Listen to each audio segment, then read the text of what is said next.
que cette métamorphose ait lieu, qu'on change d'une forme d'agriculture vers une autre, je suis incapable de donner le pas de temps. Ce que je sais, c'est que dans l'histoire, la plupart des révolutions qui ont eu lieu, je dirais qu'à la veille de cette révolution, nul ne les avait prédits.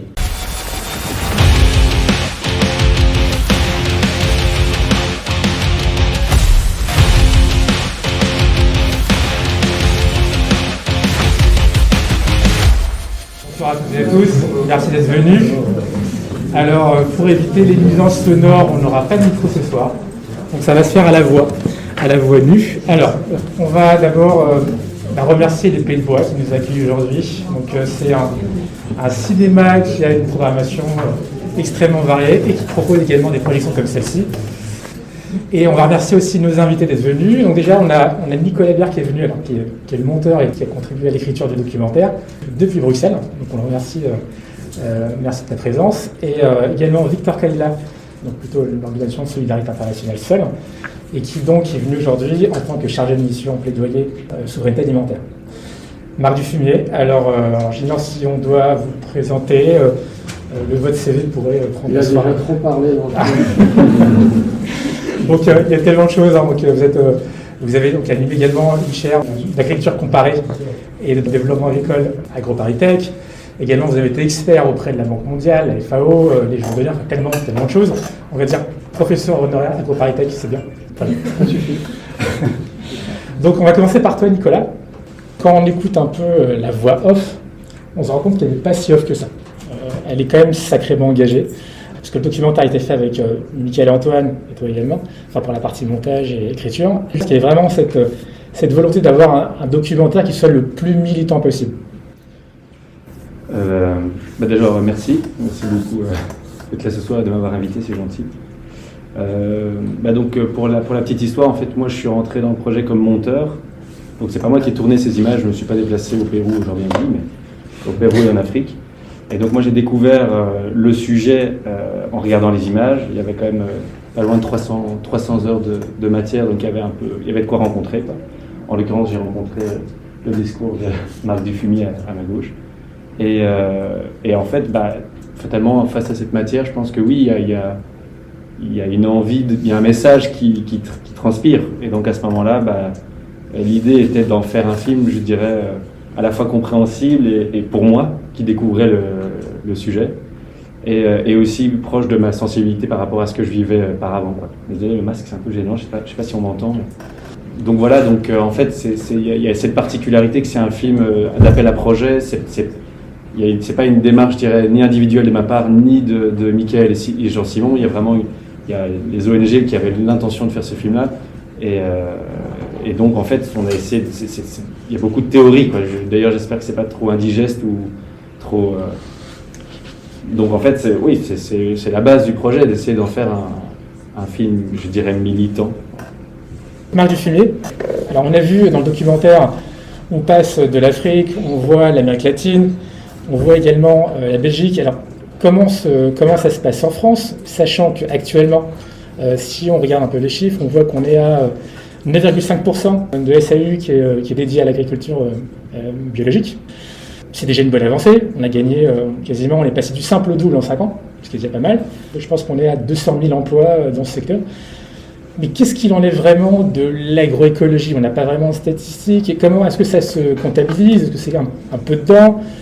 Et d'ailleurs, comment vous faites la distinction entre agroécologie et agriculture biologique ? Alors l'agriculture biologique, son grand mérite, c'est qu'il y a un cahier des charges, il y a une obligation de moyens, il y a une certification par une tierce partie. Donc le consommateur peut être assuré que le cahier des charges a été respecté. Et on sait aujourd'hui que les produits labellisés bio, donc vous, le consommateur, il voit le logo, soit la petite feuille, soit le AB, souvent les deux ensemble, et le consommateur peut quand même être rassuré sur au moins la qualité sanitaire des aliments, moins d'hormones dans le lait, enfin, en principe pas d'hormones dans le lait, en principe moins de perturbateurs endocriniens dans les fruits et légumes et céréales, et moins d'antibiotiques dans la viande. Dire qu'il y a ces zéros, c'est pas toujours facile, parce que l'obligation de moyens des agriculteurs, si un pesticide arrive de chez les voisins, il peut rester encore des résidus. Mais enfin, je veux dire, au moins, le grand mérite de l'agriculture biologique, c'est ça, Et du coup, par contre, mais ça c'est vrai de toutes les formes d'agriculture inspirées de l'agroécologie, c'est plus exigeant de travail, plus artisanal, plus soigné, donc ça doit être correctement rémunéré. Et c'est vrai que les gens qui ont un pouvoir d'achat suffisant peuvent acheter un produit bio, il est un peu plus cher, mais ils sont assurés de la qualité sanitaire et même nutritionnelle des aliments. C'est moins vrai sur les vitamines, enfin sur certaines vitamines, mais pour les antioxydants, les polyphénols et ce genre de choses, ça très clairement le produit bio est de meilleure qualité. Alors l'agroécologie n'est pas à proprement parler une pratique. Moi dans le film je dis c'est une discipline scientifique, enfin c'est une source d'inspiration, et quand on parle discipline scientifique, c'est la discipline des agroécologues, qui explique, effectivement, je disais dans le film, comment fonctionnent les écosystèmes. Dans une rivière, il y a des canards, il y a des herbes adventices, il y a des poissons, il y a des grenouilles, il y a des escargots, et c'est un écosystème d'une incroyable complexité. Le canard picore, donc les herbes adventices, picore l'insecte prédateur, je dis ça dans le film, et du coup, il faut prendre que vraiment l'objet de travail des agriculteurs, c'est à chaque fois un écosystème d'une incroyable complexité. Et à l'intérieur de cet écosystème, il est possible d'envisager des formes d'agriculture qui font un usage intensif de l'énergie solaire pour fabriquer de l'énergie alimentaire, pas de pénurie annoncée d'énergie solaire, un usage intensif du carbone, du gaz carbonique, pour fabriquer nos hydrates de carbone et même de la paille, des racines. Quand ça se décompose, ça fabrique de l'humus et ça séquestre du carbone dans les sols. On utilise l'azote de l'air, 79% d'azote de l'air, pas de pénurie avant des siècles. Je veux dire, les légumineuses, alors le film en parle assez peu, mais les légumineuses, vous savez, les luzernes, les trèfles, les sainfoins, les lotiers, sont capables d'intercepter l'azote de l'air et de fabriquer des protéines sans engrais azotés de synthèse. Sachant que les engrais azotés de synthèse sont coûteux en énergie fossile et très émetteurs de protoxyde d'azote, un gaz très réchauffant. Et puis ensuite, le film ne peut pas tout dire, mais il y a des techniques pour aller chercher les éléments minéraux, le calcium, le potassium, le phosphore, les oligo-éléments en sous-sol, là où la roche-mère est altérée, pas accessible à une racine de blé ou de sorgho, mais c'est accessible à des arbres. Et ces racines profondes, on va aller chercher les éléments minéraux en profondeur, ça remonte avec la sève, ça va dans la feuille, ça tombe à terre, ça fertilise, ça couche arabe. Et puis il y a des champignons mycorhiziens, vous connaissez la truffe, les Français sont gourmands, qui s'incrustent dans la racine de la plante, utilisent l'énergie de la photosynthèse, développent des mycéliums qui vont chercher des éléments minéraux coincés dans les argiles du sol, des éléments minéraux que la plante ne pouvait pas débusquer. Alors voilà, je dirais qu'avec quelques principes scientifiques et aussi les résultats de recherche empirique paysanne de plusieurs siècles, les variétés tolérantes à des insectes prédateurs, des variétés tolérantes à des champignons pathogènes, des variétés tolérantes aux herbes adventices, on peut imaginer des quantités de formes d'agriculture qui relèvent plus ou moins de l'agroécologie. Alors l'agriculture biologique relève très largement de l'agroécologie, même si un pesticide naturel reste encore un pesticide, peut progresser. Et puis vous avez des formes d'agriculture dont on parle, le film en parle quasiment pas, mais dont on parle en France aujourd'hui, c'est l'agriculture de conservation, zéro labour, technique culturelle simplifiée. Et là, effectivement, ça fait le plus grand bien aux vers de terre, aux cloportes, aux colamboles. La porosité du sol, c'est pas le labour, mais c'est la biologie des sols qui permet à l'eau de s'infiltrer. Petit problème, c'est que les vers de terre qui creusent des galeries remplissent beaucoup de fonctions, mais n'éliminent pas les herbes adventices. Et du coup, beaucoup de gens qui pratiquent cette agriculture de conservation mettent un désherbant, souvent le glyphosate, cancérigène probable. Alors, donc, peut progresser. Mais disons, il y a la permaculture. Alors, la permaculture, ça c'est une autre pratique. Alors là, c'est l'agriculture biologique pratiquée par des extrémistes. Enfin, c'est dans le sens, on pousse à l'extrême le fait que par rayon du soleil doit tomber à terre, ce genre de choses. Donc il y a plusieurs formes d'agriculture qui relèvent d'une agroécologie scientifique. L'agriculture biologique a au moins ce mérite. Il y a un cahier des charges, il y a une certification par une tierce partie, ça autorise un logo, et donc ça permet aux producteurs de faire confiance. Dans le documentaire, à un moment, ils disent qu'il y a une transition qui est quand même compliquée quand on passe du conventionnel vers l'agroécologie. Ils disent, est-ce qu'on a vraiment le temps à chaque fois, sachant parfois l'urgence, du moins alimentaire pour plusieurs, est-ce que justement, ça ne donne pas parfois des arguments à ceux qui ont une vision très court-termiste et qui vont dire, attention, l'agroécologie, en termes de rendement, c'est pas vraiment ça prend beaucoup de temps. Qu'est-ce que vous répondez à ces critiques qui sont plutôt sur la quantité et le rendement ? Alors, le film raconte bien que c'est compliqué. Le plus compliqué dans les formes d'agriculture qui relèvent de l'agroécologie, donc l'agriculture biologique, c'est qu'on décide de ne plus éradiquer les ravageurs, on ne tue plus, on n'éradique pas les champignons pathogènes, on n'éradique pas les mauvaises herbes, on vit avec. Mais évidemment, pour que la croissance de la plante ou des animaux puisse être correcte, suffisante, et on privilégie évidemment la croissance des animaux et des plantes domestiques, et bien du coup, il faut minorer la prolifération des ravageurs, il faut minorer les ravages causés par ces mêmes ravageurs. Alors il y a un problème de choix de variété tolérante, ça il faut faire appel à nos grands-mères. Enfin, parce que la sélection génétique de variétés à haut potentiel génétique de rendement dans des stations expérimentales, toutes choses égales par ailleurs, pas de nématodes, pas d'insectes, pas de mauvaises herbes, rien. On a utilisé des produits en cible. Les variétés dites améliorées, de ce point de vue-là, sont empirées. Elles ne donnent de haut rendement, que si on en place les produits en cible. Bon, là, on va terminer avec ça. Alors, le rendement brut à l'hectare peut diminuer, effectivement. En France, le passage à l'agriculture biologique, on voit le rendement diminuer parce qu'il faut reconstituer l'humus des sols, il faut ressusciter les abeilles, il faut ressusciter les coccinelles qui vont s'attaquer aux pucerons, remettre des mésanges qui vont s'attaquer à la rave ou carpocaps. C'est compliqué. Beaucoup d'agriculteurs sont effrayés par l'ampleur de la technicité, des savoir-faire qu'il faut pour pratiquer ce type d'agriculture. C'est très vrai. Et si de surcroît, je suis endetté jusqu'au cou, c'est-à-dire j'ai obéi un peu à ce qu'on m'a demandé, on m'a dit de faire que du lait, j'ai investi dans 3 robots de traite. Imaginez que j'arrive, agronome, en disant vous devriez mettre du lin dans vos rotations. Ben, ils ont envie de m'étrangler. Parce que quand vous êtes endetté jusqu'au cou, vous spécialisez vos systèmes pour amortir au plus vite vos équipements. Quand vous avez une moissonneuse batteuse, ben, si je vous dis remettez des brebis, oui. Moi j'amortis au plus vite ma moissonneuse batteuse. Et cette spécialisation extrême, ben, c'est un terrain très favorable à la prolifération des ravageurs, des agents pathogènes, des herbes invasives.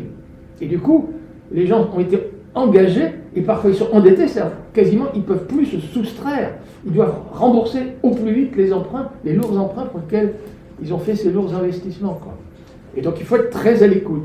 Mais par contre, la solution, enfin, là c'est le citoyen engagé qui parle, c'est plus l'agroécologue. Si les agriculteurs pouvaient être correctement rémunérés pour les services environnementaux, les techniques qui séquestrent du carbone dans les sols, ça fabrique de l'humus, ça évite l'érosion des sols, ça retient, l'humus retient l'eau, les éléments minéraux, c'est bon pour les cultures, et en plus ça séquestre du carbone, on est conforme à la COP 21. C'est d'intérêt général. Payons. Pareil, vous mettez des légumineuses, vous savez, des luzernes, l'Europe dépend pour les 3/4 de légumineuses importées, du Brésil, d'Argentine, des États-Unis, du Paraguay. Nous sommes déficitaires. Là, si on remet des légumineuses dans nos rotations, nos assolements, ça nous évite ces importations de soja transgénique, ça nous évite des importations de gaz naturel russe pour fabriquer des engrais azotés de synthèse très émetteurs de protoxyde d'azote.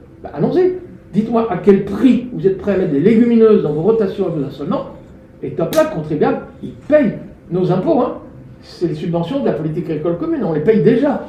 Mais si ces impôts, si ces subventions étaient plutôt une rémunération, je dis un peu ça dans les films, mais on rémunère pour un travail juste. Et puis, vous pouvez mettre des infrastructures écologiques, des haies pour héberger les coccinelles, des bandes fleuries pour héberger des carabes qui vont s'attaquer aux limaces, et vous ne mettrez plus de pesticides. Mais rémunérons les agriculteurs pour le surcroît de travail de cette agriculture artisanale. Attention, en France, améliorer un rendement, c'est pas toujours l'accroître. Diminuer un rendement brut en diminuant les coûts, parce que l'agriculture hautement productive, elle est hautement destructive. L'agriculteur, il a détruit les engrais, ils n'étaient plus, les pesticides, ils n'étaient plus, le carburant a été brûlé par le tracteur a été usé. Bon, il faut faire la soustraction. Faisons la soustraction. Rendement moins les coûts, vous allez découvrir que l'agriculture biologique, il y a de moindres rendements, mais comme il y a tellement moins de coûts, que la valeur ajoutée de l'agriculteur, la contribution au revenu national net, est supérieure avec les agricultures qui relèvent de l'agroécologie qu'avec l'agriculture industrielle. Mais c'est vrai, cette valeur ajoutée, c'est la valeur ajoutée du travail, ça exige beaucoup de travail, c'est-à-dire pour ça que c'est la valeur ajoutée, ça croît, et ça, il faut correctement le rémunérer. Voilà, qu'est-ce qu'on attend ? Vous parlez de rotation, c'est quoi justement les axes d'amélioration de l'agroécologie, s'il y en a? Est-ce que c'est peut-être davantage, que vous disiez, sur les minéraux dans les sols, davantage à les chercher? Est-ce qu'il y a justement des techniques qui sont... Il y a la science derrière, j'imagine. Alors il y a des techniques comme de choix de sélection de variétés paysannes, ou de races animales rustiques, ça c'est un premier point. Ensuite, il y a évidemment jouer sur ce qu'on appelle les insectes auxiliaires, mais il n'y a pas que des insectes auxiliaires, il peut y avoir des mésanges, c'est-à-dire jouer sur les interactions entre les différentes bestioles qu'il y a dans un écosystème, pour que les les ravageurs soient tués ou parasités par des insectes auxiliaires et donc ne prolifèrent pas. Ça, c'est la partie peut-être la plus compliquée. Diversifier, mais ça veut dire remettre des haies, remettre des pommiers dans la prairie. Et puis vous avez des techniques, alors j'allais dire hyper modernes, les champignons mycorhiziens dont je vous parlais tout à l'heure, qui vont extraire les éléments minéraux du sol. Ben, franchement, alors il y avait des gens qui pratiquaient, mais ne savaient pas que c'était ça. Mais c'est pas l'agriculture de nos grands-mères. Mais remettre des animaux sur la paille, refabriquer du fumier, et non pas du lisier qui va fertiliser l'algue verte, que l'azote de l'urine rejoigne le carbone de la paille, fabrique du fumier, on restitue ça au sol, ça fabrique de l'humus, c'est astucieux. Ça, on peut remettre les animaux sur la paille en Bretagne et remettre de l'élevage dans le bassin parisien. Mais rémunérons correctement les gens pour faire ça. Voilà, il y a des bandes fleuries, des haies, des nichoirs, des champignons mycorhiziens, et puis pas de produits en cide, s'il vous plaît. Putain, moi j'ai une question, on comprend un peu le volet de l'agroécologie, c'est très global, ça demande une compréhension de l'écosystème de manière assez complète. Seul participe également à la transition agroécologique, à la fois en Inde, en Afrique de l'Ouest. Alors justement, vous travaillez également en France. Je comprends qu'il y avait des programmes où vous accompagnez les jeunes, ou moins jeunes, agricultrices, agriculteurs, juste passer à l'agroécologie. Est-ce que tu peux parler un peu des programmes que vous faites, Bioferme, j'ai entendu, tu peux en dire un mot? Oui, bien sûr. Alors, SOL, pour vous présenter un petit peu, donc, c'est une ONG de solidarité internationale, donc SOL, Alternative agroécologique et solidaire.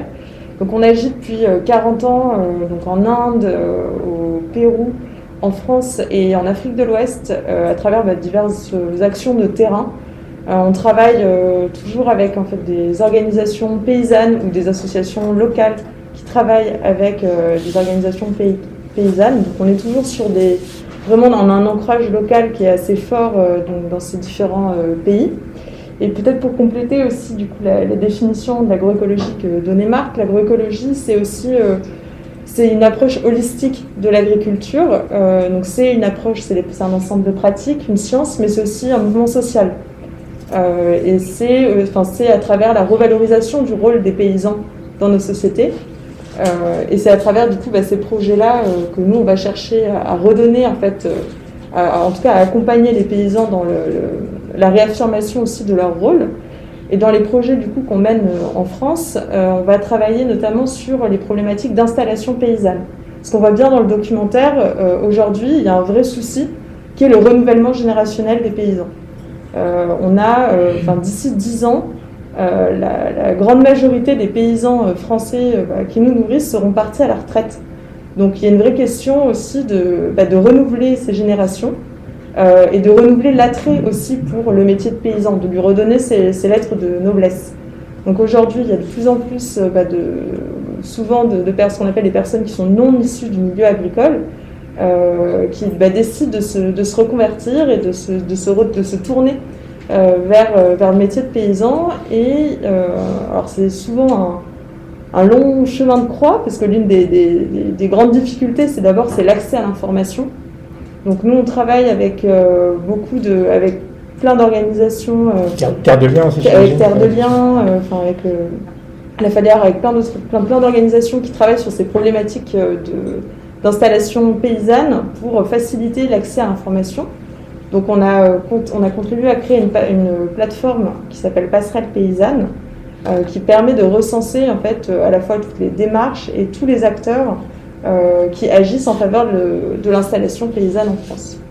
Donc une personne qui n'y connaît rien, comme moi, vous contribuez à nous aider, à nous installer. Il y a donc tout un cheminement, un accompagnement. Voilà. On va avoir donc ce projet là, de passerelle paysanne.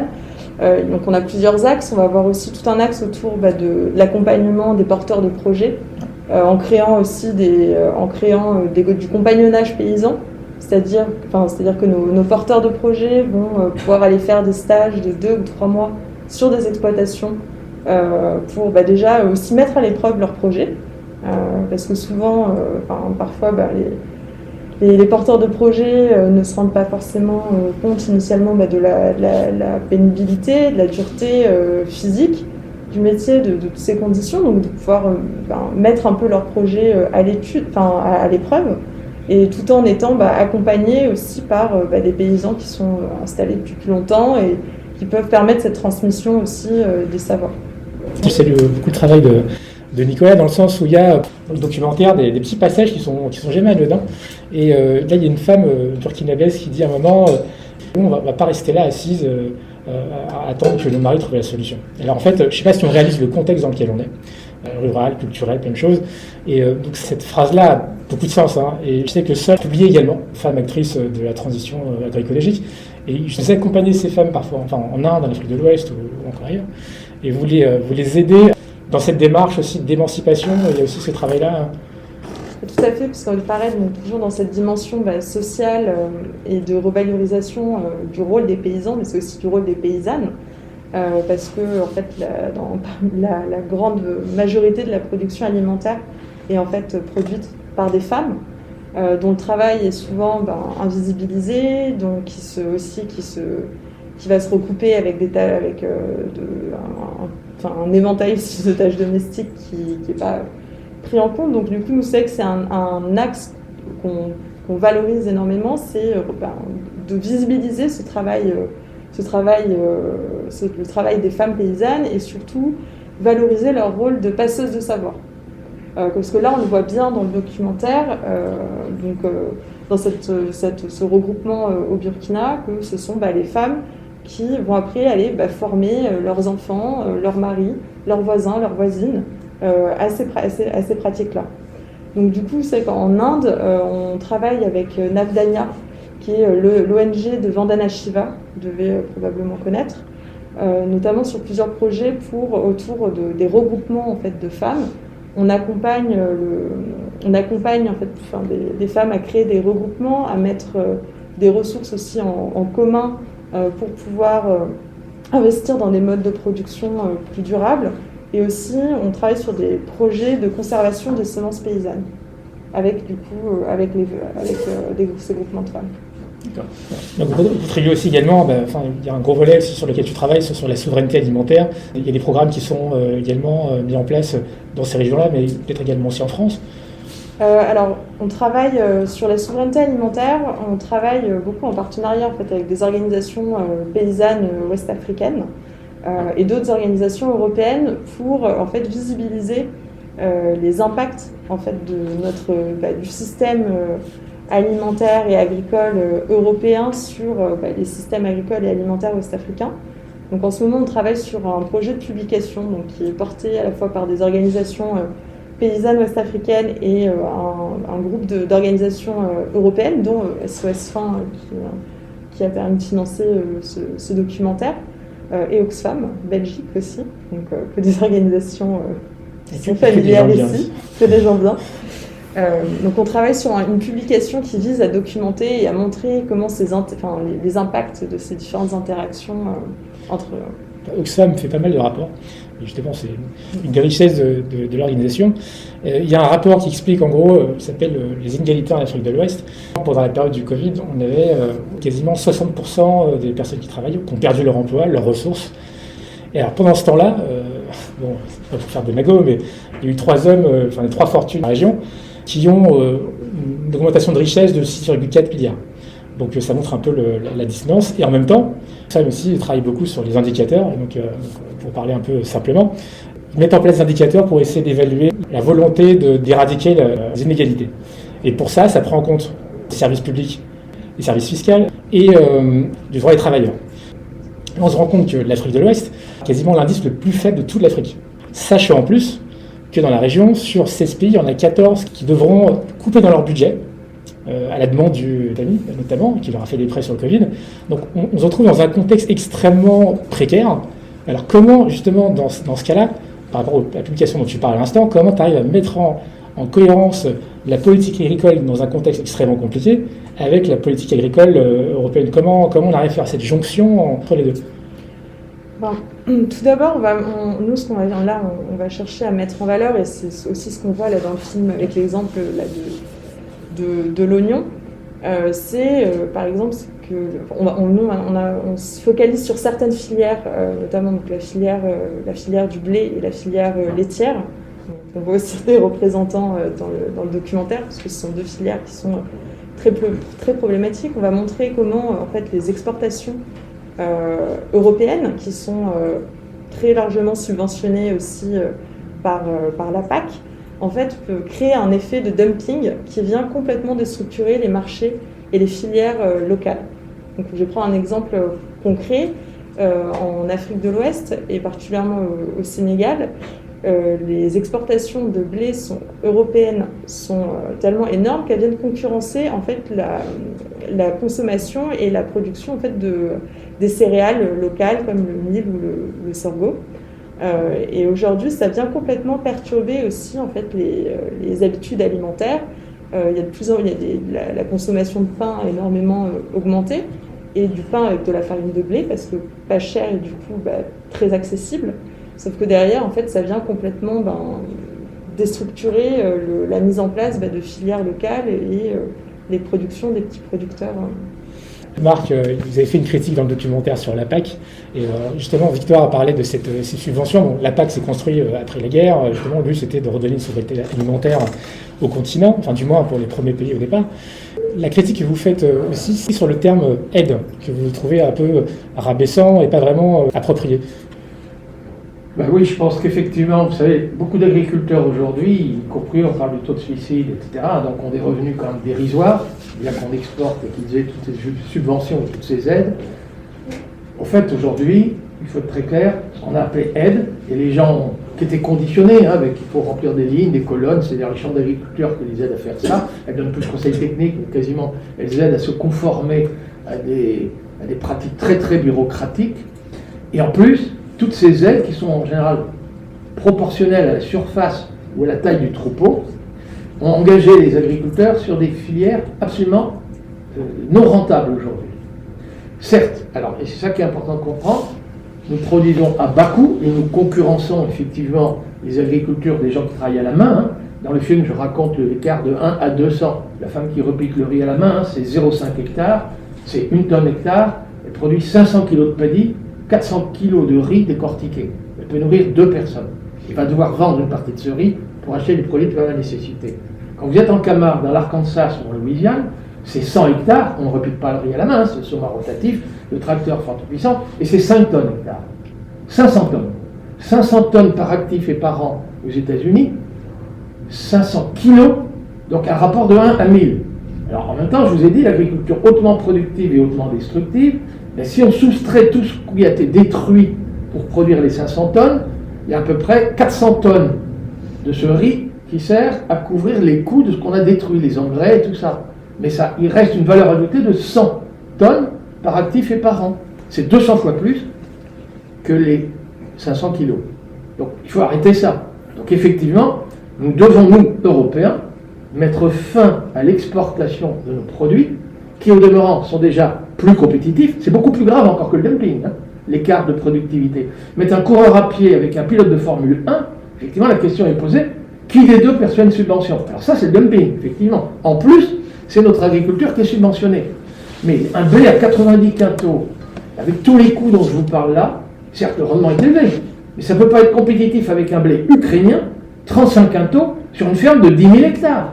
Le tracteur, il est amorti. D'ailleurs, souvent, ce sont des Allemands ou des Français qui ont acquis des terres en Roumanie, en Bulgarie, et même en Ukraine. Bon, c'est impossible d'être compétitif. C'est pour ça que c'est subventionné, mais on encourage encore les gens à poursuivre la même filière, bas de gamme, parce que le blé qu'on exporte vers les pays pauvres, ce n'est pas les blés de force de meilleure qualité, c'est des produits bas de gamme. Maintenant, des poulets de moins de 40 jours élevés avec du maïs et du soja brésilien pour être exportés vers l'Arabie Saoudite. Je suis désolé, ça ne peut pas être compétitif avec des poulets brésiliens. Bon. La betterave à sucre, sous les nuages de Picardie, et même ceux qui connaissent un peu la physiologie, on dit la betterave est une plante moins efficace pour la photosynthèse que la canne à sucre, du point de vue, y compris de sa physiologie. Et en plus, c'est 4 petites fermes de 400 hectares, excusez-moi, c'est déjà grand, en Picardie, 40 000 hectares au Brésil. Pour faire de l'éthanol en France, vous pensez vraiment que c'est complètement dingue? Alors moi, la poudre de lait, l'usine de Carrel, vous savez, les Chinois ont disaient investir exactement, une usine de déshydratation du lait à Carrel dans le Finistère. Elle n'a jamais fonctionné à plus de la moitié de sa capacité, parce que les Chinois investissaient aussi en Nouvelle-Zélande, en Uruguay, en Irlande. Et évidemment, les Chinois ont vite vu que la Nouvelle-Zélande est plus proche. En Nouvelle-Zélande, il n'y a pas autant d'hiver, donc pas autant de foin d'ensilage. Donc évidemment, le lait à l'herbage là-bas est moins coûteux, et puis c'est plus proche. Bon ben, ils ont fermé l'usine. La coopérative, vous mettez des guillemets, a réacheté l'usine. Ses comptes sont plombés. Mais après, comment voulez-vous, des gens qui ont investi 3 robots de traite, qu'on leur dit, votre lait, il faut de la poudre de lait avec des vaches qui produisent beaucoup de lait. Mais ce lait, c'est de l'eau. La sélection de la Primolstein, les vaches, c'est des vaches qui produisent, effectivement, toujours plus de litres, mais ce qui est important, c'est les matières grasses et les protéines, c'est ça qui importe. Mais là, on déshydrate. Je veux dire. Donc, c'est du délire complet. Donc, effectivement, c'est scandaleux. Les paysans, ils vivent ça très mal. Ils perçoivent des subventions. Ils découvrent qu'on les a engagés dans des filières non rentables. Et on leur dit, ah bon, et alors nos impôts, ça sert à fertiliser des algues vertes sur le littoral breton. Et vous mettez de l'atrazine dans l'eau du robinet. Et puis, écoutez, effectivement, ils sont déconsidérés. C'est insupportable. Là, on reprend ces 9 milliards d'euros, là, pour la seule France, hein, c'est 50 milliards pour l'Europe entière. On aura fait de ça, mais cette fois-ci, par la voie contractuelle. C'est-à-dire, on négocie avec eux, on leur demande leur prix. De la même façon que quand je demande à quel prix vous vendez ce bon fromage, ben, le type, il regarde ses coûts de production, puis il me dit, moi, je peux faire un bon fromage, mais excusez-moi, il y a beaucoup de travail, c'est à ce prix-là. Ben pareil, vous séquestrez du carbone, vous remettez des légumineuses, vous mettez des nichoirs, à quel prix, s'il vous plaît? Très bien, je vous paye. Ben, écoutez, il serait un peu mieux considéré. Donc nous, on va cesser d'exporter nos produits bas de gamme, et notre souveraineté à nous, effectivement, c'est de produire des légumineuses dont nous sommes très déficitaires, et puis comme je le dis dans le film, les Brésiliens me disent qu'ils ne sont pas fiers, eux, Brésiliens, de produire du soja pour nourrir nos cochons, ils me montrent du doigt, nos volailles, ils me montrent du doigt, nos ruminants, ils me montrent du doigt, ils préféraient nourrir des Brésiliens. La faim et la malnutrition dans le monde, c'est pas qu'on produit pas assez. On produit beaucoup trop de nourriture. Il y a beaucoup plus de nourriture que ce qui est nécessaire pour nourrir très correctement. Pour nourrir quelqu'un, modestement, mais sans carence nutritionnelle aucune, et avec des protéines animales, certes, peut-être moins qu'un grand nombre d'entre nous, mais il faut 200 kilos, il faut produire 200 kilos de céréales par habitant et par an, ou son équivalent, hein, pommes de terre, manioc, igname. Une partie de ça servant à l'alimentation animale. Et bien, la production mondiale aujourd'hui est déjà de 330 kilos par habitant et par an. Il y a donc surplus de nourriture. S'il y a des gens qui ont faim, souffrent de malnutrition, c'est un problème d'écart de revenus. Les gens qui fréquentent les restaurants du cœur, c'est pas parce que la France ne produit pas assez de blé. Le paysan qui désherbait, qui a été remplacé par du désherbant au Brésil, qui se retrouve aujourd'hui dans les favelas, dans les bidonvilles, ne parvient pas à acheter un maïs et un soja, leur pouvoir d'achat est insuffisant, et ce soja et ce maïs est exporté pour nourrir nos cochons. Nos cochons sont plus riches que les Brésiliens des favelas. Et puis pareil, les gens qui sont du café, du cacao, au Cameroun, en Côte d'Ivoire et ailleurs, on leur dit de se spécialiser, et avec ça, ils n'arrivent pas à acheter une nourriture, alors par contre, qui n'est plus produite chez eux. Mais ils n'arrivent pas à se ravitailler sur le marché. Tout simplement parce que nous, on achète tout ça, on gaspille, c'était dans le frigo, la date de péremption est passée, on a bazardé, on nourrit des cochons, on nourrit des volailles en surnom, et puis aussi, une partie de cette nourriture qui échappe à des pauvres dans le monde, ça sert à donner à boire à des voitures. Avec le maïs, vous faites de l'éthanol. Avec du colza, vous faites de l'agro-diesel. Et pour faire fonctionner nos avions et nos voitures, il y a des pauvres qui ne peuvent pas acheter une nourriture qui est achetée pour donner à boire à des voitures. Je suis désolé. Nous, on va arrêter de surproduire et de... On doit, enfin, on ne va pas, parce que la réforme de la politique agricole vient d'échouer. Enfin, ce qui vient d'être approuvé. Mais il aurait été raisonnable de dire, nous, les Européens, on renonce à faire du dumping à l'égard des pays du Sud, et ils ont droit, eux, de se protéger par des droits de douane. Avec ces droits de douane, certes, le prix alimentaire va augmenter, puisqu'on protège les agriculteurs pour qu'ils soient correctement rémunérés. Mais avec les droits de douane, on crée des emplois pour les agricultures urbaines, périurbaines, etc., pour que les chômeurs puissent avoir un travail, être dignes et correctement rémunérés et manger suffisamment. Et puis, nous, on se protège sur les protéines. Les terrains libérés par le fait qu'on fera plus de blé pour ruiner le mil et le sorgho, on fera des légumineuses. C'est tous les peuples du monde qui ont intérêt à gérer tout ça en circuit court pour leur souveraineté alimentaire. Mais souveraineté alimentaire, ce souverainisme, c'est pas plus franchouillard que Zemmour, c'est pas ça dont je parle. C'est tout simplement du bon sens, quoi. Donc en fait, c'est ça, c'est que protectionniste, enfin, sonne pas du tout dans l'oreille comme vous m'assumez, ça n'a strictement rien à voir. Donc il faut du protectionnisme en un sens. Même on m'appelait à l'appellation d'augerine protégée pour un bon camembert de Normandie, bio, moulé à la louche. Le mot paix n'est pas en soi péjoratif. Donc en fait, tout ça, ça se réécrit au niveau européen. Enfin, il y a un travail à faire. Alors autre chose, il faut peut-être débattre, mais c'est aussi le G7, le G20 l'OMC et la COP26. Donc, il faut négocier les prix agricoles avec l'environnement et avec les mouvements migratoires. Mais laisser des gens ruinés là-bas par notre agriculture, rejoindre les bidonvilles, et laisser aux seuls gens qui ont été support de narcotrafiquants, qui ont le fric pour payer des passeurs pour venir chez nous, dans les conditions que vous savez, mais enfin, il faut arrêter ça. Ils ont le droit de vivre et de travailler dignement au pays. Moi, j'ai travaillé dans l'agroalimentaire. On se rendait compte qu'à chaque fois qu'il y avait un documentaire comme celui de Nicolas qui arrivait, où on avait une fuite dans les médias, on dit attention, il y a de grandes chances qu'on parle de tel produit. Le lendemain ou le jour d'après, il fallait se mettre sur le pas de guerre et aller changer ou faire de la communication sur attention, il n'y a plus d'huile de palme, attention, ce produit-là est en tête. Donc il y a une force de réaction qui est quand même assez incroyable. Ils sont quand même très puissants, ils sont assez réactifs, mais ils sont quand même très sensibles à ce que font les consommateurs. Toi, Nicolas, on t'a fait des retours par rapport à ton documentaire? Je parlerai moins des retours que j'ai eus que plutôt juste mon expérience personnelle. Pour rebondir un petit peu sur ce que disait Marc tout à l'heure, et en même temps ce que tu viens de dire par rapport au rôle du consommateur, moi dans la vie, en dehors de mon rôle de monteur, je travaille surtout sur le droit du travail et la sécurité sociale. Et en fait, il y a un lien direct entre les conditions dans la manière dont les aliments sont produits et consommés et la sécurité sociale. D'abord pour les raisons qu'on a vues dans le film et ce que Marc vient de dire, en effet pour les coûts socio-environnementaux, mais aussi parce que simplement, dans le budget qu'une famille va octroyer à la nourriture, c'est ça qui va influencer son choix. Donc en effet, pour le moment, on est en train de se dire, d'un côté il y a le pas cher et de l'autre côté il y a le cher. Et en fait, j'ai envie de rebondir par exemple sur une question plutôt, c'est de dire, est-ce que vous avez déjà entendu parler par exemple de la sécurité sociale de l'alimentation? Et donc un projet qui vise à en fait octroyer à chaque famille un budget et qui pourrait être dépensé auprès d'agriculteurs conventionnés par exemple ou d'autres agents de la filière. On pourrait imaginer des intermédiaires éventuellement conventionnés également. Mais en tout cas, la logique voudrait que on encourage des nouvelles démarches et des nouvelles démarches d'agriculture et de démarches d'achat de cette manière-là. Et en fait, elle serait financée comme la sécurité sociale. Ça signifie qu'en fait, on mettrait en place un taux de cotisation sur tout le domaine marchand et non marchand, y compris un taux de cotisation pour les filières qui génèrent de la valeur ajoutée, donc des nouvelles manières de produire.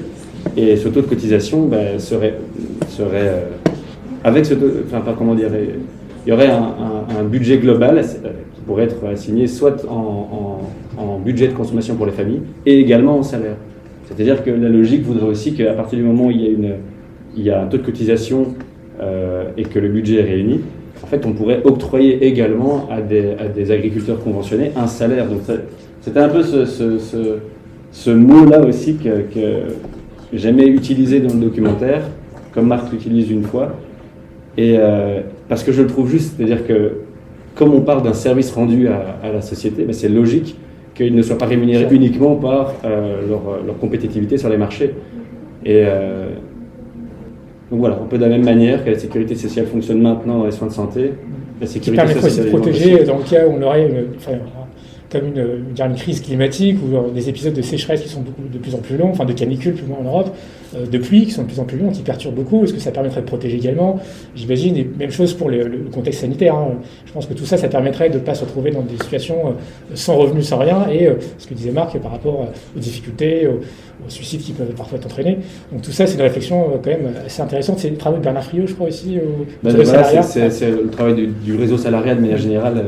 À travers ce travail-là que j'ai découvert ça, en effet, du sociologue Bernard Friot. Oui, parce qu'en effet, à partir du moment où on sépare la rémunération du taux directement de production, en fait,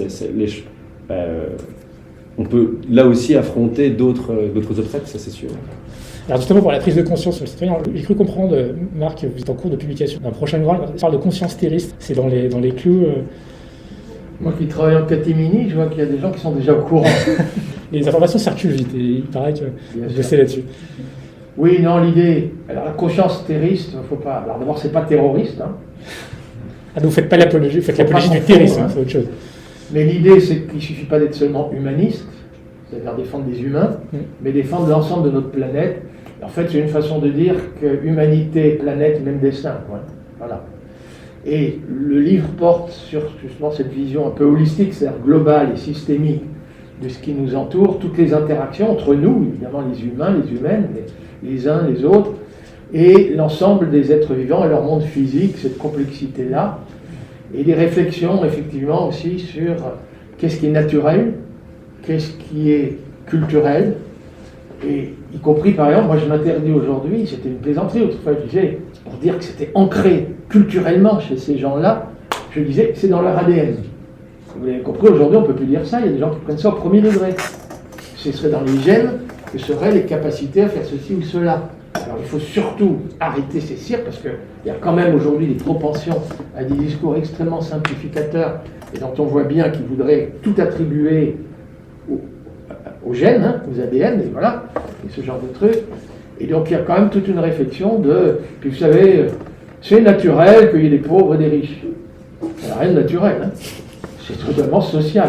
Donc il faut qu'on arrête avec ça. Donc c'est un livre qui, je veux un peu combattre certaines idées reçues, mais parfois, dans notre façon de parler, on véhicule bêtement certaines idées comme ça, même si on ne les épouse pas, on les véhicule, parce que tout le monde dit ça. C'est pas une profession de foi, hein, on est d'accord? Non, c'est par rapport à ce que j'ai l'habitude de publier, ce sera, alors, mes livres sont, parfois il y a toujours une part scientifique et une partie du citoyen engagé, là je dirais une partie peut-être légèrement plus philosophique. Voilà. Ah, d'accord. Sur nature, culture, agriculture. Très bien. Ben, alors, bien. Merci à vous tous. Alors s'il y a des questions dans la salle, il ne faut pas hésiter. Donc, s'il y en a qui veulent se lancer, qu'ils n'hésitent pas. Qu'elles n'hésitent pas. Jean-Christophe. Tout à l'heure, vous parliez donc de l'agriculture biologique et finalement de sa certification et du fait qu'elle était certifiée par un organisme extérieur et que donc on pouvait avoir confiance. Actuellement, visiblement, alors je ne vais pas dire la filière conventionnelle parce que je ne sais pas très bien de quoi je parle, mais globalement, on voit qu'il y a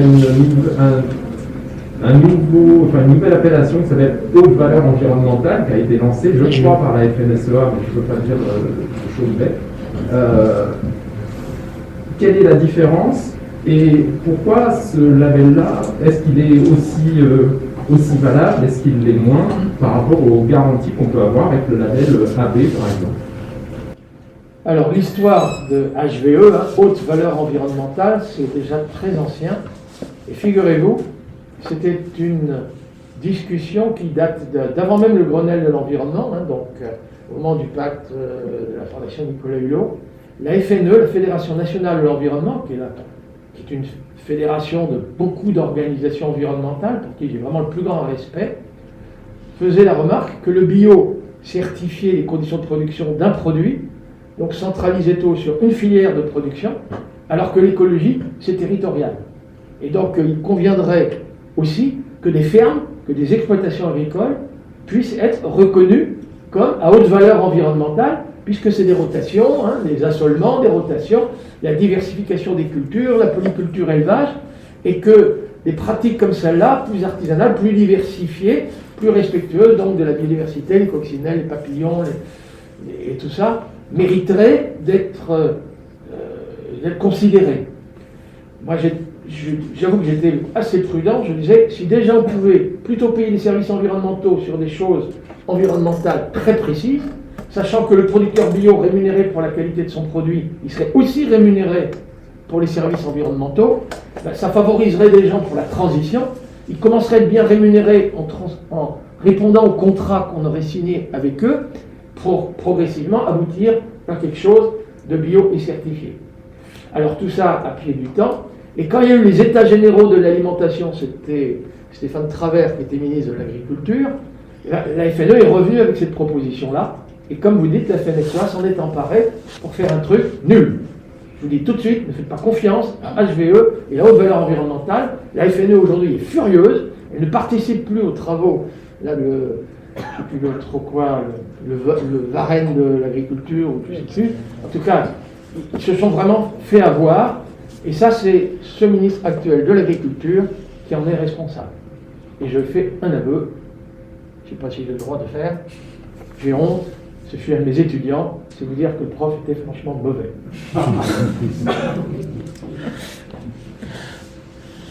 Une autre question Moi, je voulais vous poser une petite question parce que votre documentaire donne envie d'y croire, vos livres aussi. Donc, globalement, j'ai envie d'être optimiste sur l'avenir de l'agroécologie. Mais en fait, aujourd'hui, quand on regarde les actions dans les institutions, les politiques publiques, Mais moi qui suis étudiante en développement agricole, je vois les cours que je reçois, ça donne envie d'être pessimiste un peu. Les ambitions sont tellement faibles par rapport à l'urgence, etc. Est-ce que vous réussissez? Comment vous faites pour être vraiment tout le temps optimiste? Est-ce qu'on devrait l'être? Et quelles sont les actions un peu qu'on peut faire justement pour relever un peu ce niveau-là au niveau des institutions et tout ça? Alors ma réponse est que si les questions n'étaient que techniques, on a toutes les raisons d'être optimiste.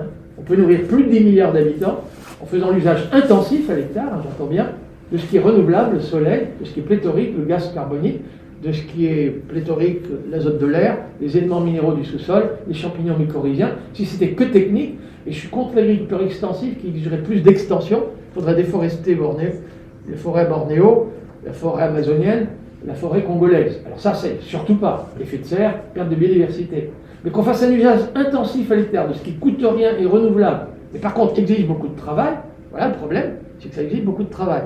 Mais techniquement, on peut accroître chez nous la valeur ajoutée à l'hectare, même si le rendement diminue, et dans les pays déficitaires, donc là, Pérou et Burkina Faso, alors très clairement, on peut d'emblée accroître le rendement, la disponibilité en nourriture à l'hectare au moindre coût, puisqu'on s'interdit les produits de synthèse. Donc c'est possible de faire les deux à la fois. Donc il y a toutes les raisons d'être techniquement optimiste.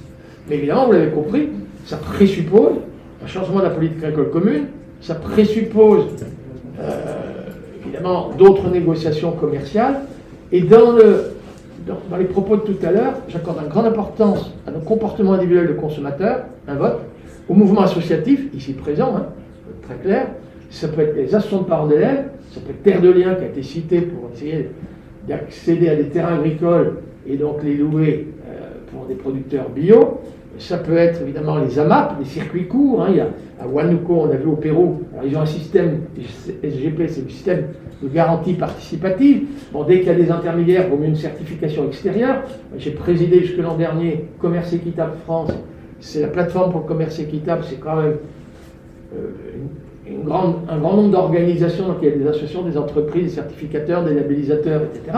N'empêche que c'est grâce à la pression des associations, et notamment de cette plateforme-là, que dans la loi sur l'économie sociale et solidaire, le commerce équitable a été reconnu pour des produits d'origine France, et dans la loi Action Climat, on est parvenu aussi, nous, à faire de l'anti-lobbying, du plaidoyer, on dit dans le monde associatif, auprès de ceux qui prennent des votes, pour que, effectivement, il y ait des garanties que, par exemple, dans les cantines, il y a du bio, il y a du local et de l'équitable. Donc, progressivement, on parvient quand même à un peu progresser politiquement. Voilà ma réponse. Mais quand même, si vous me demandez, Monsieur Dufumier, est-ce que vous êtes politiquement optimiste? Je répondrai comme dans le film, c'est-à-dire je ne répondrai pas, je répondrai par une pirouette. Je n'attends pas de le savoir pour rester mobilisé. Une question dans le fond, oui. C'est peut-être un peu connexe un peu au film, mais j'avais une question pour vous trois. En fait, c'est autour de la question de la sécurité alimentaire. J'écoutais un podcast à l'heure de l'enquête de l'AFP qui disait que en fait, la sécurité alimentaire, l'insécurité alimentaire pourrait être réglée si on avait des meilleures techniques de conservation des denrées, etc. Et je voulais savoir si c'était un avis que vous partagiez et si vous aviez des retours du terrain, notamment des pays du Sud, sur cette question-là. Victor, moi, je pense que je rejoins ce que disait Marc tout à l'heure, le paradoxe aussi autour de la faim, de l'insécurité alimentaire, c'est lié à un problème de répartition de la richesse, à une question de prix qui sont aussi pas rémunérateurs, une question d'accès aussi au marché. Donc je pense que c'est avant tout une question économique. Ouais. Non, c'est sûr qu'il y a cette question économique, mais je pense qu'il y a aussi beaucoup de pertes, en fait, tout simplement dans les... J'ai une petite expérience en Afrique de l'Ouest et j'ai l'impression qu'il y a beaucoup de pertes dans les greniers, etc. C'est pas optimal. Oui. Donc est-ce que, il y a des petites techniques qui se mettent en place de manière individuelle ou pas? Oui, dans les pays du Sud, où il y a des problèmes de transport, de routes, de greniers, effectivement, il y a quand même beaucoup de pertes, notamment sur les céréales et pas mal de tubercules liés aux difficultés de conservation. Et chez nous, c'est plus le gaspillage des gens riches qui achètent et bazardent dans la poubelle. Mais il y a effectivement dans le surplus de nourriture qui existe à l'échelle mondiale, il y a un surplus qui est quand même pas conservé, c'est quand même vrai, ça dans les pays du Sud, et en particulier, alors ça dépend des céréales, hein, le riz se conserve mieux que du mil et du sorgho par exemple, le blé aussi c'est un peu intermédiaire, mais c'est vrai, alors oui, donc on peut techniquement parlant aussi perfectionner la conservation des produits par des voies biologiques dans les pays du Sud, seulement. Et il peut y avoir des projets associatifs qui travaillent là-dessus, pour permettre aux populations de mieux conserver. Il y a un problème aussi, je ne le cache pas, c'est que beaucoup paysans pauvres sont parfois contraints de vendre déjà leurs produits parce qu'ils ont été endettés auprès d'un commerçant usurier. C'est-à-dire, période de soudure, ils demandent au commerçant usurier, vous ne pourriez pas m'avancer 3-4 kilos de riz, et le commerçant dit, top là, et dans 2 mois, quand tu récoltes, tu me donnes le double. Donc des taux d'intérêt complètement usuraires. Et évidemment, après, il y a des pertes, il faut le transporter malgré tout jusqu'à le commerçant usurier, etc. Là, oui, il y a des pertes. Non, mais on peut venir. Et donc, l'idée, beaucoup de projets associatifs travaillent sur la conservation, à la fois pour techniquement mieux conserver et surtout avoir un grenier coopératif qui permet d'assurer en période de soudure, pour celui qui en a besoin, on a réussi à conserver localement, en circuit court. Écoute, tu prends et tu ne seras pas obligé de demander au commerçant usurier de quoi manger. Quoi. Donc il y a beaucoup de choses à faire, mais le mouvement associatif, il y a beaucoup de mouvements associatifs qui travaillent là-dessus. Mais ne désespérez pas. Enfin, il y a encore beaucoup à faire, j'en conviens. On va reprendre encore 2 petites questions. Oui. Moi, je me disais que depuis, je sais pas, quelques décennies, le capitalisme a conduit à dégrader tous les droits de douane pour que tout ça circule le plus facilement possible. Et puis on s'est aperçu, par exemple avec le Covid, que les masques, il fallait les acheter en Chine, même le Doliprane, etc. Et donc, il y a un mouvement de relocalisation qui est en train peut-être de revenir. Et du coup, est-ce que vous pensez que c'est exagérément optimiste de penser que pour l'agriculture, on pourrait avoir une inversion du balancier qu'on a eu de ce grand libéralisme au sein de l'Europe et même au sein du monde? Est-ce que ce mouvement-là pourrait s'inverser maintenant? Mon opinion, c'est que le plus urgent, mais c'est faisable, et là, il vient d'apparaître un plan protéinique, c'est de relocaliser nos productions de trèfle, sainfoin, lequet, légumineuses, haricots, petits pois, que dans le cassoulet de Castelnaudary, les haricots, soit des haricots tarbais, plutôt que des haricots argentins. Alors ça, je veux dire, remettre des légumineuses, notamment si on payait le service environnemental lié à ça, ça pourrait aller très très vite. On libérerait 1,3 million d'hectares de céréales pour mettre des légumineuses, nous retrouvions quasiment notre souveraineté protéinique, et effectivement, ça relocalise les circuits de production, de transformation, de conditionnement, ce genre de choses. J'y crois beaucoup. Les fruits et légumes, là, c'est compliqué. On pourrait dire, si on relocalise, par exemple, des tomates pour les manger l'hiver, là, je vous dis tout de suite, il vaut mieux encore les importer du Maroc que de les produire chez nous dans une serre chauffée, en termes de contribution au réchauffement climatique, et puis y compris les variétés, etc. Quand vous faites, parfois c'est de l'hydroponie, je veux dire, certaines formes d'agriculture urbaine peuvent être parfois un peu trompeuses si c'est pour faire ça. Donc, mais oui, il y a des moyens de reconquérir. Dans nos grands déficits sur la balance commerciale extérieure, il y a effectivement les légumineuses, il y a les poissons. Alors, sujet très actuel, jusqu'où ira-t-on pêcher les poissons? Moi, ce qui m'inquiète le plus, c'est pas est-ce que les pêcheurs vont aller dans les eaux britanniques, bon ça, je ne sais pas comment on va négocier, mais quand on voit qu'on cherche des poissons au large du Sénégal, de la Mauritanie, ce genre de choses, pour satisfaire notre marché intérieur, là, je suis très, très inquiet pour les Sénégalais et les Mauritaniens, pour être très clair.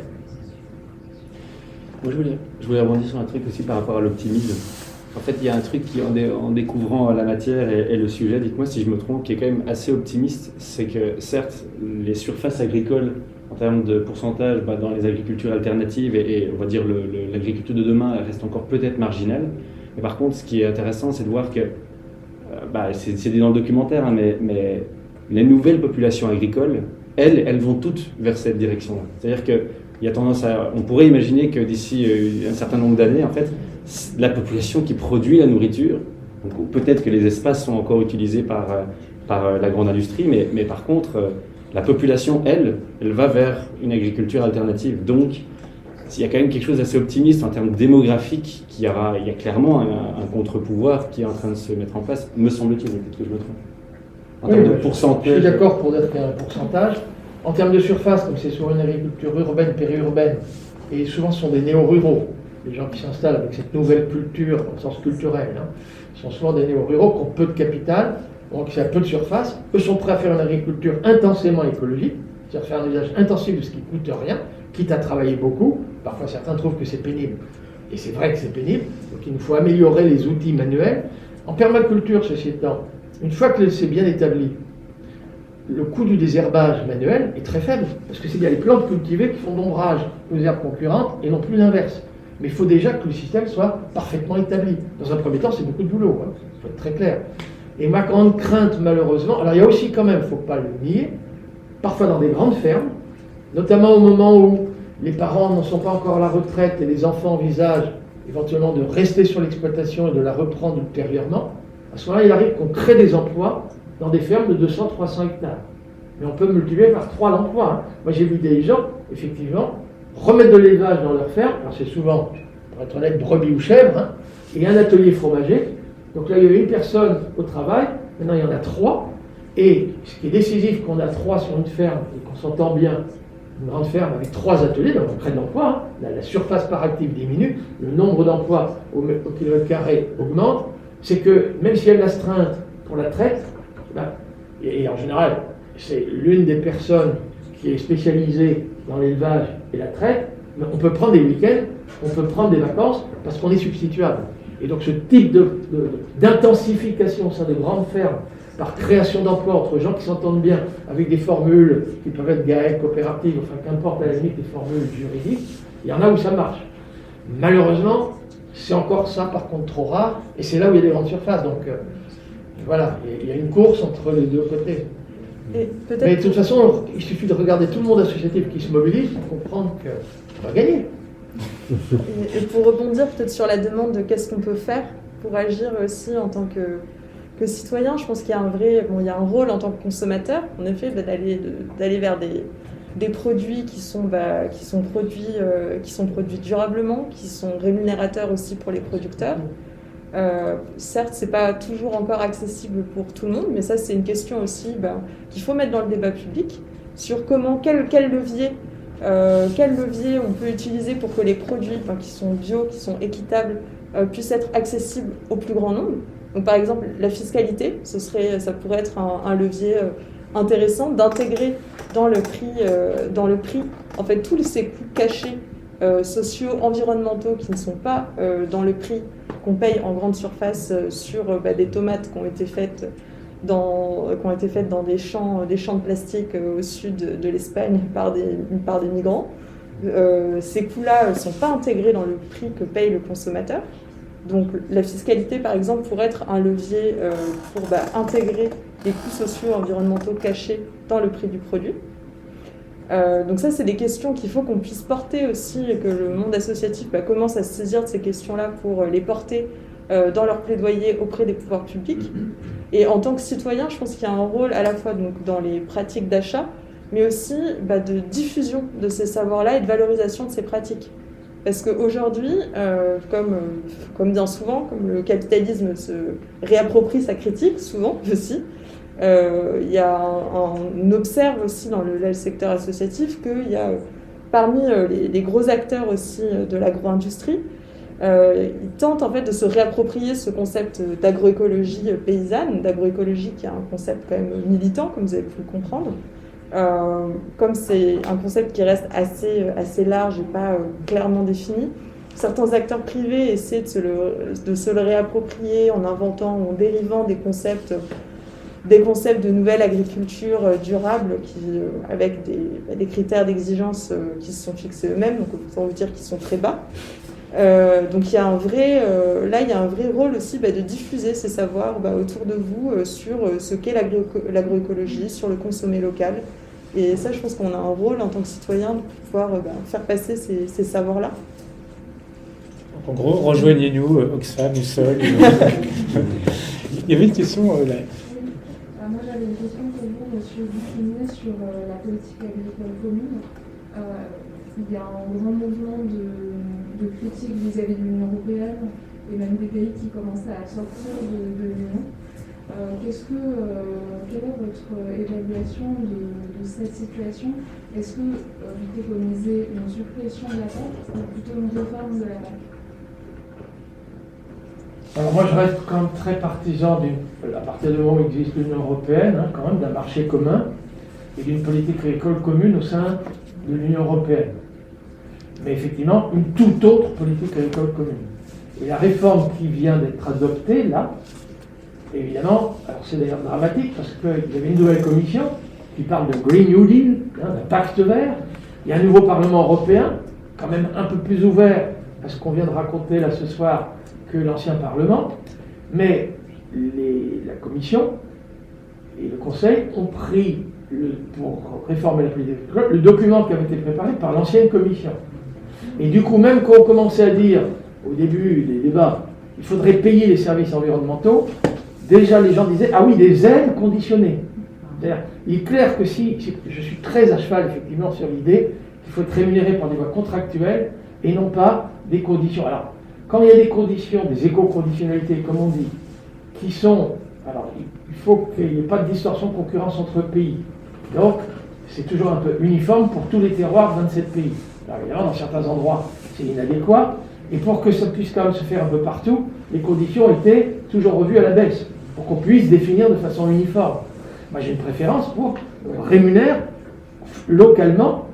Alors, il y a un peu plus de subsidiarité donnée aux États dans la nouvelle politique agricole commune, et cette subsidiarité, il faudrait l'utiliser pour une négociation contractuelle. Ici, ce qui permet de fixer du carbone, c'est de remettre les animaux sur la paille. C'est éventuellement des systèmes sous couverture végétale, avec zéro labour, et ce genre de choses. Ok, c'est ça les techniques qui permettent de séquestrer du carbone. Donc là, je vous paye. Et puis quand vous êtes ailleurs, en Roumanie et autres, le contrat, et l'Europe à ce moment-là, ferait une PAC, une espèce de loi cadre, et vérifie que les contrats sont bien conformes au New Deal. Voilà. Alors là, ce serait... Mais là, on vient de perdre une bataille. C'est pas pour autant que je suis définitivement pessimiste, mais on vient de perdre une bataille parce que les lobbies en face ont été plus puissants que nos plaidoyers. Mais quand même, le fait que le président Macron, alors c'était au moment du G7, vous savez, c'était Bolsonaro avait dit plus grand mal de Brigitte, et j'entends le président Macron nous dire, alors d'abord évidemment c'était scandaleux ce qu'il avait dit, et deuxième chose, il ne faut pas ratifier l'accord du Mercosur. C'est la première fois que j'entendais ça, un petit silence, et j'entends en l'état. Alors je me dis, raté, il y a un point virgule, et il signera. Mais après, il a fait un discours sur il nous faut retrouver notre souveraineté protéinique. Et là, quand même, de Normandie vient de sortir un soi-disant plan de retrouver notre souveraineté protéinique. Moi, je plaide ça depuis 30 ans. Je dis que de temps en temps, on mène nos combats et on ne perd pas toujours à chaque fois. Voilà. Mais une politique européenne et pas 27 ou quand même retrouver chaque pays sa politique agricole? Alors, la vraie difficulté, c'est bon, là, les Britanniques viennent de partir, mais quand l'Europe s'est élargie aux pays d'Europe centrale, les anciens pays dits communistes, au lieu de faire comme les Chinois, on redistribue la terre aux paysans. Les Chinois, quand ils ont décollectivisé, ils ont donné la terre aux paysans. Les Vietnamiens, pareil. Et d'ailleurs, un boom agricole, puisque le Vietnam exporte du riz, et évidemment, des paysans plus riches, et du coup, relance de l'industrie, ils achètent tous des chaussures, des jeans, tous le même pouvoir d'achat, et voilà que ces pays deviennent des pays industriels.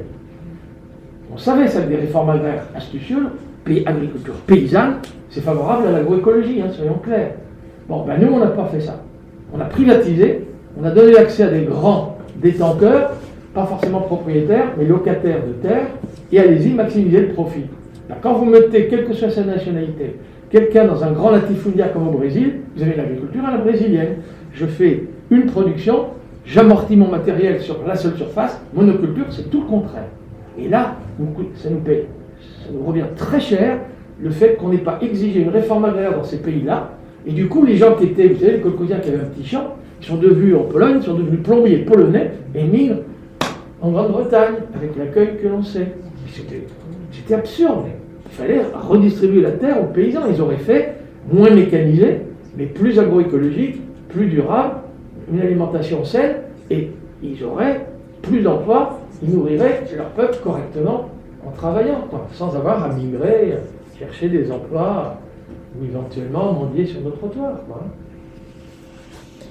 Bon, on va quand même, on va essayer de rester sur une note positive quand même. Donc merci à tout le monde d'être venu, merci d'avoir tenu aussi tard un mercredi soir. On va donc remercier déjà Biocop qui en plus vous attend à la sortie avec une petite surprise. On est vraiment très fiers de les avoir comme partenaires, donc là c'est vraiment un modèle qu'on encourage. Voilà, donc n'hésitez pas à regarder un peu les informations que vous propose Oxfam ou Seul également, ou toutes les organisations qui permettent de faire du plaidoyer. Donc n'hésitez pas à les rejoindre et ça permettra de donner cet élan positif que vous disiez. Donc merci à vous et on remercie les invités.